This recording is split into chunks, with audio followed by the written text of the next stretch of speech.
Assalamualaikum warahmatullahi wabarakatuh. Jumpa kembali dengan saya Rudi di channel Ngulik Sejarah. Pada kesempatan kali ini saya akan membawakan sebuah kisah misteri yang tentunya semoga saja dapat menghibur kalian semua. Dan seperti biasa, yuk daripada kita lama-lama langsung saja kita masuk dalam ceritanya. Bismillahirrahmanirrahim. Gunung Lawu adalah gunung yang mempunyai ketinggian sekitar 3.265 mdpl. Gunung Lawu ini terletak di Pulau Jawa, Indonesia, tepatnya di perbatasan Provinsi Jawa Tengah dan Jawa Timur. Gunung Lawu terletak di antara 3 kabupaten, yaitu Kabupaten Karanganyar, Kabupaten Ngawi, dan Kabupaten Magetan, Jawa Timur. Gunung Lawu juga merupakan salah satu sumber inspirasi dari nama kereta api, yaitu kereta api Argo Lawu, kereta api eksekutif yang melayani perjalanan dari Solo, Balapan hingga Gambir. Gunung Lawu memiliki 3 puncak, yakni Hargo Dalem, Hargo Dumilang, dan puncak tertinggi yang bernama Hargo Dumilah. Di lereng gunung ini terdapat sejumlah tempat yang populer sebagai tujuan wisata, terutama di daerah Tawangmangu, Cemoro Sewu, dan Sarangan. Agak ke bawah lagi di sisi barat terdapat 2 kompleks percandian dari masa akhir Majapahit. Ya, Candi Sukuh dan Candi Cetho. Di kaki gunung ini juga terletak komplek pemakaman kerabat Praja Mangkunagaran, Astana Girilayu, dan Astana Mangadeg. Di dekat komplek ini terletak Astana Giribangun, mausoleum untuk keluarga Presiden kedua Indonesia, yaitu Presiden Soeharto. Dan itulah sedikit pengenalan tentang Gunung Lawu. Dan selanjutnya saya akan masuk dalam inti cerita kali ini. Cerita tentang tragedi Lawu tahun 1987. Tragedi Lawu yang pernah merenggut nyawa 15 santri dan 1 Ustadz Al-Mukmin. Tak banyak yang kenal dengan tradisi para santri Al-Mukmin di Ngruki, Surakarta secara turun-temurun. Mereka terbiasa menikmati liburan akhir tahun sebelum kepulangan ke rumah dengan jelazah dan tadabur alam. Mereka terbiasa menikmati liburan akhir tahun sebelum kepulangan mereka ke rumah dengan jelajah dan tadabur alam. Ini juga yang terjadi kepada mereka, para santri dan ustadz yang hendak melakukan kemah ke Gunung Lawu. Sebagai program pondok, jelajah alam adalah bagian dari cara pembelajaran di Al-Mukmin untuk mengenalkan alam semesta sebagai bukti keagungan Allah Subhanahu wa Ta'ala.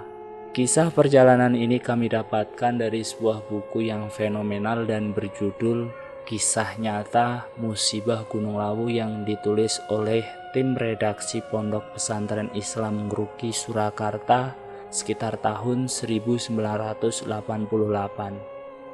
Awal mula saat keberangkatan, pihak Pondok Pesantren Al-Mukmin telah menyediakan perbekalan untuk membekali para ustadz dan santrinya berkemah di Gunung Lawu. Dana sebesar Rp148.800 dan beras berat 200 kg diangkut bersama dengan 119 orang. Ya, termasuk 3 ustadz, 5 pembimbing senior, 1 karyawan, dan 110 santri, dan semuanya masuk dalam truk. Mereka mulai berangkat pada hari Senin tanggal 14 Desember tahun 1987 pada pukul 6 pagi. Dan kira-kira akan kembali 4 hari kemudian pada hari Kamis 17 Desember 1987. Persiapan matang diusung dengan membagi sejumlah santri ke dalam 5 regu atau kelompok, di mana di masing-masing kelompoknya terdapat 3 ustadz sebagai pengawas dan pembimbing. Di sampingnya juga ada 5 santri senior yang bertindak sebagai koordinator masing-masing kelompok. Dengan sukacita mereka sampai di Tawangmangu, Karanganyar pada pukul 10 pagi. Dari sana perjalanan dilanjutkan sampai ke bumi perkemahan Mojosemi dengan 1 kol Isuzu dan 4 kol diesel. Singkat cerita, sampailah mereka di bumi perkemahan pada pukul 11 menjelang duhur. Sesampainya di sana mereka berkemah dengan membangun 6 buah tenda, 3 tenda untuk para santri, 1 tenda untuk para ustadz, dan 1 tenda untuk keperluan dapur. Di sana mereka memutuskan bermalam dulu sebelum akhirnya melanjutkan ekspedisi pada keesokan harinya. Di sana mereka memutuskan untuk bermalam dulu sebelum akhirnya melanjutkan ekspedisi pada keesokan harinya, yaitu hari Selasa tanggal 15 Desember tahun 1987. Pagi itu, seusai sholat subuh, mereka mulai dibagi sesuai dengan kelompok atau regu seperti sebelum pemberangkatan dari pondok. Dalam bukunya dituliskan saat matahari bergerak semakin naik pada pukul 7 pagi, perjalanan ekspedisi pun dimulai. Hanya dengan pakaian kaos dan celana ala kadarnya, mereka dibekali dengan nasi dan ikan asin, ditambah dengan mie instan, 3 liter air putih dan sekantung kotak obat-obatan P3K. Setiap anak akan mendapat jatah makan 1 kali dan kembali ke tenda pada pukul 3 sore. Tugas mereka adalah menyisir perjalanan sambil membuka rute pendakian dengan babat alas, atau membuka hutan, atau memotong semak belukar dengan bekal golok. Ustadz Jamaluddin sebagai koordinator umum tak mengharuskan mereka sampai puncak. Yang penting kembali pada sore harinya, yaitu pukul 3 sore. Eksodus perjalanan regu dibagi menjadi 2 arah. Regu 1, 3, dan 5 mengambil jalan sebelah kanan dari perkemahan, sedangkan regu 2 dan 4 ke arah kiri perkemahan. Siulan dan yel-yel sukacita mengiringi mereka, menuruti hasrat jiwa muda untuk bertualang.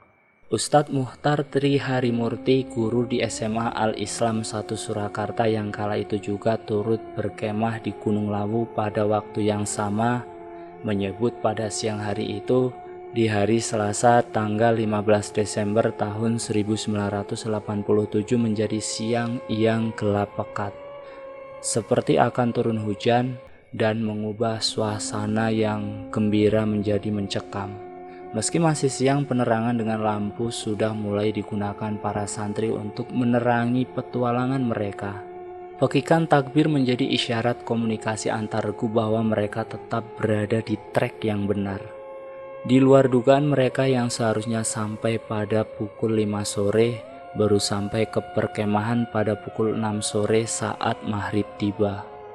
Secara berangsur-angsur regu 1 sampai lebih dulu, disusul regu 4 dan kemudian regu 5 pada pukul setengah 9 malam. Kabut dan hujan lebat jadi alasan keterlambatan mereka. Namun regu 2 dan 3 belum juga kembali hingga keesokan paginya. Sempat tersesat, regu 2 melalui perjalanan yang berat dan terjal. Sejak siang hari Lawu sudah diguyur hujan lebat, dan hal itu membuat kabut turun tebal. Gelap gulita, hanya bercahaya lampu senter yang bersisa. Mereka kesulitan untuk kembali lagi ke perkemahan, sehingga akhirnya mereka pun kesulitan untuk kembali lagi ke perkemahan. Sehingga pada pukul 7 malam, regu 2 memutuskan untuk menginap secara darurat. Perih di perut karena lapar telah menghantui semalaman, membuat mereka kesulitan untuk tidur. Wajar saja 16 nasi bungkus dan super mie sudah dilahap habis sejak siang tadi. Tahu mereka tidak berpikir sampai bermalam lagi di tengah hutan yang tak jelas rimbanya ini. Hujan yang mengguyur telah membasahi pakaian mereka. Semakin larut semakin menggigit rasa dinginnya. Banyak dari regu 2 jatuh sakit. Beruntung dalam kelompok tersebut ada Slamet Jafar, seorang yang punya pengalaman dalam hal medis dan pengobatan. 1 remason di tangan Jafar mampu untuk mengobati 5 atau 6 anak yang benar-benar membutuhkan perawatan saat itu juga. Pertolongan yang tampaknya tepat mengatasi dingin lewat baluran remason akan cukup menghangatkan tubuh yang sakit akibat kedinginan. Singkat cerita, setelah fajar menyingsing, di hari Rabu tanggal 16 Desember tahun 1987, meski masih hujan, regu 2 bangkit dari istirahatnya dan melanjutkan perjalanan untuk mencari jalan kembali ke perkemahan. Dengan sisa-sisa tenaga, Mereka melanjutkan perjalanan hingga akhirnya jam 8 pagi mereka berhasil menemukan sungai. Mereka melampiaskan rasa haus dan laparnya dengan meminum air dan memakan tumbuhan di sekitarnya. Meskipun tanaman bilung yang mereka makan meninggalkan rasa perih di mulut dan lidah. Dari sungai itu mereka terus menyusuri hingga menemukan pipa selang air. Dari sana mereka terus mengikutinya dan berhasil sampai ke perkemahan Mojosemi pada pukul 10 pagi.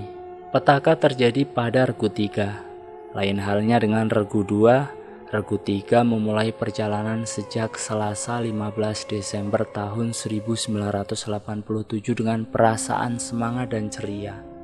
Meski diguyur hujan dan terasa mencekam, jiwa petualang mereka malah semakin berkobar. Saking semangatnya tak terasa mereka melintas semakin jauh, bahkan semakin dekat dengan puncak Gunung Lawu. Agaknya mereka melangkah terlalu jauh dari perjalanan yang sudah dilewati. Sebelum sampai puncak, Ustadz Abdul Wahab selaku pengawas yang turut dalam rombongan meminta untuk memutar balik arah dan kembali turun ke perkemahan. Mereka tampak mulai kehilangan arah karena kabut yang semakin tebal menutupi jarak pandang. Mereka kepalang sore untuk turun. Bahkan sejak melihat puncak Lawu, jam sudah menunjukkan pukul 3 sore. Bukankah itu yang ditentukan untuk sampai kembali di perkemahan? Regu 3 yang berisikan 24 anggota secara perlahan menuruni bukit dan lereng yang cukup curam untuk dapat menemukan kembali arah yang benar menuju perkemahan. Memasuki pukul 5 sore, hujan disertai badai turun begitu derasnya. Cahaya lampu senter hanya satu-satunya yang dapat diandalkan untuk bisa menemukan arah yang tepat untuk kembali. Tidak ada yang membawa jaket karena tak ada yang mengira akan sedingin ini. Sambil terus menggigil, mereka terus berjalan dengan harapan bisa kembali ke perkemahan sebelum malam. Hujan mulai mengguyur begitu derasnya. Malam juga telah menampakkan kegelapannya. Jam di tangan menunjukkan pukul 7 malam dan hal tersebut membuat Ustadz Abdul Wahab mengajak anak-anaknya untuk beristirahat. Di bawah pohon yang besar sekalipun mereka tak bisa meneduhkan mereka dari hujan. Dengan pakaian seadanya mereka meringkuk kedinginan, menekuk lututnya dengan tangan. Mereka mulai sakit dan lemah kondisi tubuhnya. Beruntung mereka dapat bertahan hingga pagi. Karena banyak di antara mereka yang mulai jatuh sakit, beberapa anak diminta oleh Ustadz Abdul Wahab untuk mencari jalan untuk kembali ke perkemahan sekaligus meminta bantuan. Sekitar 13 anak turun mencari pertolongan dengan berpencar, sedangkan yang lainnya berkumpul dalam sakit dan kepayahan. Dan mereka pun ditemani Humaidi sang pembimbing dan Ustadz Abdul Wahab. Akhirnya di hari Rabu tanggal 16 Desember tahun 87 pukul setengah 12 menjelang duhur, beberapa santri yang diutus ustadznya itu berhasil sampai ke perkemahan. Dan beberapa juga ada yang tersesat hingga ke pemukiman warga. Dari sana mereka melaporkan kondisi kelompoknya yang memprihatinkan akibat sakit dan beberapa sempat pingsan. Dan singkat cerita, setelah santri yang diutus oleh Ustadz Abdul Wahab sampai di perkemahan dan menyampaikan hal buruk yang terjadi kepada Ustadz Jamaluddin, Ustadz Jamaluddin pun selaku pemimpin di perkemahan Mojosemi lekas-lekas membentuk tim penyelamat untuk naik ke atas dan menolong mereka. Maka naiklah 15 santri pada pukul 1 siang untuk menyusur dan menjemput Regu 3 yang kepayahan dan tersesat di atas. Hingga pukul 4 sore, Regu penolong belum juga membuahkan hasil. Selain karena mereka juga kelelahan, medan yang ditempuh juga sulit. Belum lagi Regu 3 yang berhasil melapor lupa arah untuk kembali ke tempat Ustadz Abdul Wahab dan Regu 3 lain berada. Barulah sekitar pukul setengah 6 sore, para regu penolong dapat menemukan jejak Regu 3 yang masih tersesat. Terkejut mereka saat menemukan 8 anggotanya sudah mati kelaparan dan kedinginan, dan 4 di dekatnya sedang tergeletak kepayahan. Di antara korban mati yang ditemukan, ada yang mati dalam kondisi meringkuk, ada juga yang saling tindih, mungkin untuk mengatasi rasa dinginnya. 4 santri yang masih kritis akhirnya segera diberikan pertolongan berupa jaket, makanan, dan minuman seadanya. Yang mengejutkannya lagi, Humaidi dan Ustadz Abdul Wahab tidak di tempat ditemukannya para jenazah itu. Mereka belum disibukkan untuk mencari Humaidi dan Ustadz Abdul Wahab. Yang mereka pikirkan adalah mencari bantuan untuk menyelamatkan 4 santri yang sedang kritis itu. Sedangkan mereka yang tak membawa tandu dan punya tenaga yang cukup kuat untuk membawanya ke perkemahan karena sudah banyak yang pingsan dan tak mampu berjalan. Mau tak mau mereka menunggu sampai keesokan paginya sebelum meminta bantuan yang lebih besar lagi. Namun ada satu kisah memilukan yang digambarkan pada buku yang berjudul Musibah Gunung Lawu tahun 1987 ini. Saat Jafar dari Regu Penolong sedang memangku kepala korban yang kritis yang bernama Amin Jabir sekata dua kata berwasiat seolah akan meninggal dunia selama-lamanya. Amin Jabir berpesan agar kedua orang tuanya merelakan dan memberinya maaf. Ia juga berpesan kepada Jafar untuk melunasi hutangnya pada bagian kesantrian sebanyak Rp5.000 dengan uangnya yang masih tersimpan di almari kamarnya di asrama pondok pesantren sejumlah Rp45.000. Selepasnya Amin Jabir mulai memejamkan matanya dan akhirnya meninggal di pangkuan Slamet Jafar. Korban kritis yang masih hidup bersisa 3 santri. Malam itu pun para Regu Penolong menghabiskan malam bersama 9 jenazah temannya di bawah rintik hujan. Keesokan paginya, pada hari Kamis 17 Desember tahun 1987, 2 temannya yang kritis malaman ditemukan sudah terbujur kaku, sehingga korban meninggal menjadi 11 orang. Segera Regu Penolong mencari bantuan untuk membawa seluruh jenazah dan menemukan Ustadz Abdul Wahab dan Humaidi yang menghilang dari lokasi. Saat tim evakuasi datang, setelah beberapa Regu Penolong telah sampai kembali ke perkemahan Mojosmi pada hari Kamis tanggal 17 Desember, terlihat para tim SAR telah menyiapkan armadanya untuk mengadakan penyisiran dan evakuasi.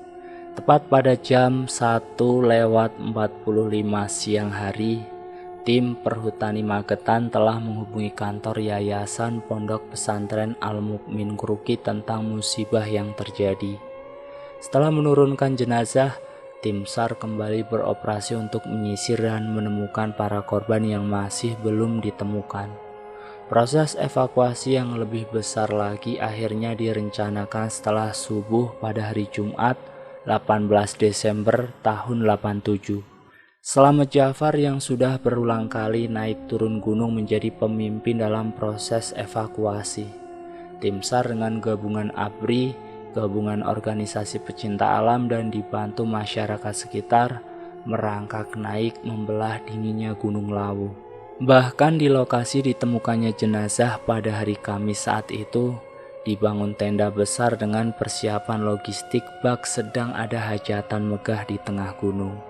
Slamet Jafar yang berlari di depan para tim penyelamat dikejutkan dengan penemuan jenazah lainnya. Ia menemukan 1 jenazah lagi tak jauh dari lokasi kemarin saat ia menemukan beberapa jenazah. Dari sana Jafar terus bergerak lagi sampai akhirnya menemukan 2 jenazah lainnya yang saling tumpang tindih. Selain Jafar, Usman yang juga merupakan santri dari Regu Penolong menemukan 1 jenazah lainnya. Terhitung 4 jenazah sekaligus dalam kondisi berdekatan, sehingga jumlahnya menjadi 15 santri yang tewas dalam musibah itu. Pencarian selanjutnya adalah untuk menemukan Humaidi dan Ustadz Abdul Wahab yang juga belum diketemukan hingga hari Jumat 8 Desember. Namun pencariannya itu terhalang karena cuaca, sehingga dilanjutkan pada hari berikutnya. Dan pada hari Sabtu 19 Desember tahun 87, upacara serah terima jenazah dari Dandim Magetan kepada Dandim 0276 Sukoharjo dilakukan, hingga dilakukan iring-iringan jenazah menuju pondok pesantren Al-Mukmin di Ngruki. Sesampainya di pondok, terlihat lautan manusia membanjiri Al-Mukmin. Tangis haru bersautan mengiringi jenazah yang diarak menuju masjid untuk disolatkan. Dan di lain tempat, akhirnya para tim SAR dan tim penolong menemukan Humaydi dan Ustadz Abdul Wahab. Humaydi nampaknya masih bersemangat untuk menemukan jalan. Meskipun sudah hari keempat tersesat dengan sedikit harapan, sampai hari Sabtu tanggal 19 Desember, Humaydi dan Ustadz Abdul Wahab bertekad mencari bantuan untuk menyelamatkan para santrinya. Namun naasnya mereka sendiri juga ikut tersesat. Mereka hanya bisa meneruskan perjalanan dengan merangkak. Sampai hari Minggu tanggal 20 Desember, mereka berdua tak berjalan begitu jauh karena kondisi tubuh yang lemah dan kelaparan yang hebat. Minggu sore itu hujan turun dengan lebatnya sehingga Ustadz Abdul Wahab dan Humaydi memutuskan untuk mencari pohon dan berteduh. Di sekitarnya mereka menemukan sungai yang bisa mereka minum dan makan tumbuhan di sekelilingnya. Setelahnya mereka berteduh di bawah pohon yang cukup besar. Berniat hendak menemukan tempat yang aman dan nyaman untuk istirahat, Ustadz Abdul Wahab malah jatuh sedalam 5 meter dari pinggir pohon.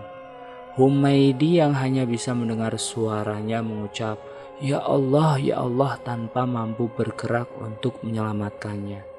Bagaimana mungkin mereka saja berjalan dengan merangkak, itu pun diselingi dengan banyaknya tidur karena sudah tak punya tenaga. Humaydi hanya terpejam, berharap Ustadz Abdul Wahab baik-baik saja.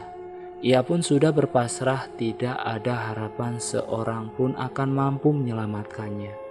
Hingga pagi hari menjelang, pada hari Senin tanggal 21 Desember tahun 87, Humaydi berusaha untuk mengintip kondisi Ustadz Abdul Wahab yang terperosok ke bawah. Humaydi terkejut saat melihat Ustadz Abdul Wahab sudah tak bergerak. Sepertinya ia telah meninggal dunia. Hanya rasa haus yang menggelayuti dirinya, tetapi ia sudah tak mampu untuk kembali bergerak menuju sungai. Di tempat itulah akhirnya Humaydi melihat para pencari jamur menghampirinya. "Dek, kamu dengan siapa?" tanya pencari jamur tersebut. Humaydi menjawab dengan terbata-bata, "Saya dengan teman saya, Pak. Itu teman saya sudah mati, Pak." Dengan bekal seadanya, para pencari jamur itu memberikan perbekalannya pada Humaydi sebagai bentuk pertolongan pertama padanya. Sedangkan Mbok Sardi menemani sambil menyuapi si Humaydi. Pak Sardi dan Pak Parni mencari bala bantuan. Belum begitu lama mereka akhirnya bertemu dengan wartawan dan tim SAR yang telah lama mencari Humaydi dan Ustadz Abdul Wahab, rombongan yang masih bersisa. Segeralah dituntun para tim penyelamat ke lokasi ditemukannya Humaydi. Dari jarak ditemukannya 15 jenazah lainnya, mereka hanya mampu berjalan sejauh 2 km dalam waktu 6 hari. Faktor cuaca yang dingin menggigit tulang dan kelaparan membuat fisik mereka lemah dan bahkan hanya mampu merangkak dengan banyak tertidur kelelahan. Pada hari Senin tanggal 21 Desember tahun 1987, pukul 10 pagi, kedua korban diangkut dengan tandu melalui jalan raya Cemorosewu. Jenazah Ustadz Abdul Wahab langsung divisum di Rumah Sakit DKT Madiun dan disemayamkan di kediamannya di Madiun. Selebihnya, keajaiban Humaydi yang mampu bertahan tanpa makan selama 6 hari menjadikannya salah satu saksi hidup yang menceritakan sebagian kisah bersejarah ini. Dan selesai. Itulah sedikit cerita tentang tragedi Lawu pada tahun 1987 yang banyak merenggut korban jiwa. Dan untuk Mas Humaydi, saya sendiri kurang tahu keadaannya sekarang. Semoga Mas Humaydi tetap dalam lindungan Allah Subhanahu wa Ta'ala. Terima kasih sudah mampir di channel Ngulik Sejarah. Jangan lupa tekan tombol like, share, dan komen. Tekan subscribe untuk mengikuti video kami selanjutnya ya. Wassalamualaikum warahmatullahi wabarakatuh.